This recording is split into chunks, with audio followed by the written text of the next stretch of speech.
السلام علیکم بینندگان گرامی. امروز سه‌شنبه 28 ایول ساعت به وقت پراگ 10.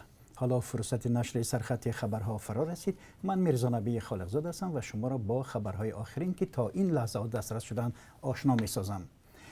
آژانسی نظارت مالیوی و مبارزه با کروپسیون تاجیکستان اعلام کرد که برای نظارت و شفافیت کمک‌های بشردوستانه که برای مقابله با پاندمی کرونا ویروس به کشور ارائه شدند، کمیسیون مخصوص تأسیس دادند.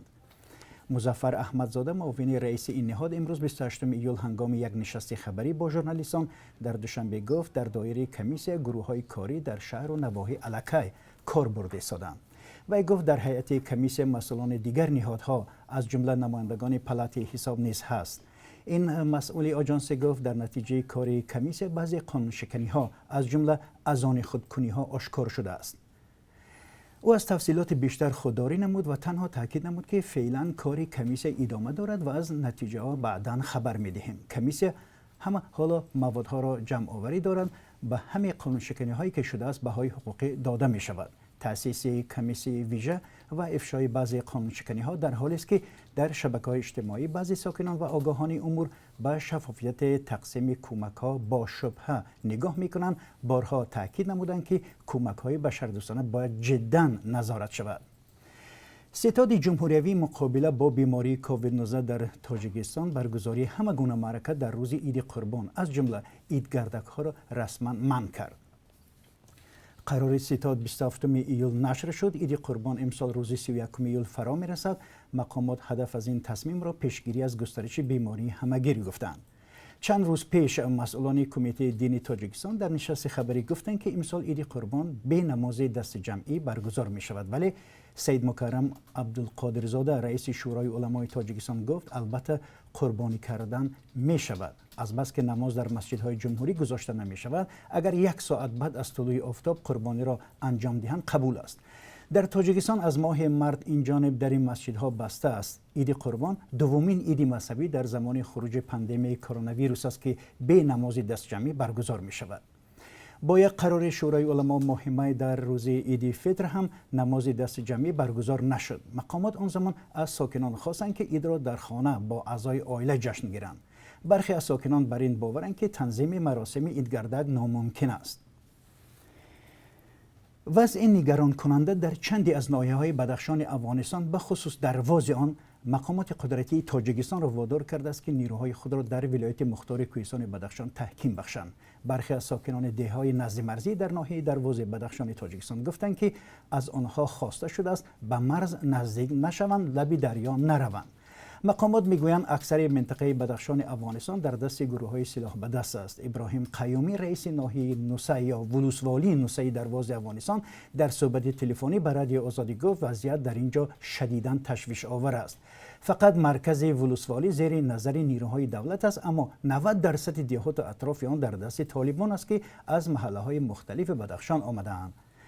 وی میگوید من ولسوالی نوسه هستم اما از خانه بیرون رفتن نمیتونم و حتی جلسه برگزار کردن نمیتوانم که وضع خیلی خطرناک است. وضع در این منطقه هفته گذشته در جلسه شورای امنیت تاجیکستان با اشتراک پرزیدنت امام علی رحمانوف نیز بررسی شده است. در جلسه قرار کردند که قسم‌های نظامی نیروهای سرحدبانی در ولایت مختار کوهستان بدخشان تقویت یابند. سراج الدین مهرالدین وزیر کارهای خارجی تاجیکستان 27 ایول در نشست مطبوعاتی گفت آنها وضعیت را در منطقه‌های افغانستان با توجه پیگیری دارند. وزیر اضافه کرد که در مسئله حفظ مرزهای دولتی با مقامات افغانستان همکاری خوب دارند. بعضی از ساکنان ناحیه دروازه تاجیکستان میگویند در هفته‌های اخیر شمار مرزبانها در آنجا بیشتر شده است. آخر هفته گذشته خبرهای نیز رسید که ماشین و زره‌پوش‌های بیشتر به این منطقه حرکت دارند. تاجیکستان با افغانستان بیش از 1400 کیلومتر مرز مشترک دارد. نظارتش دشوار است. در کشور همسایه بیش از 40 سال باز جنگ ادامه دارد و تلاش‌ها برای سازش صلح هنوز به جای نرسیدند. یک خادم حکومت شهر کولاب از 12 ساکن شهر با وعده جدا کردن پارچه زمین 156,000 سامانی گرفته است. آنها را فریب داده است. کارمندان آژانس مبارزه با کروپسیون سید مومین دولتوف متخصص بخش صنعت و انرژی شهرداری کولاب را به این خاطر بازداشت نمودند.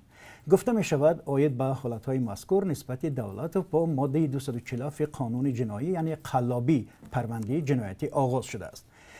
پرونده به دادگاه برای بررسی پیشنهاد شده است و این با 12 سال زندان را پیش بینی می کند. قبلا بهرام عنایتزاده رئیس شهرکلا با اتهام گرفتن 400,000 سامان پاره بازداشت شد.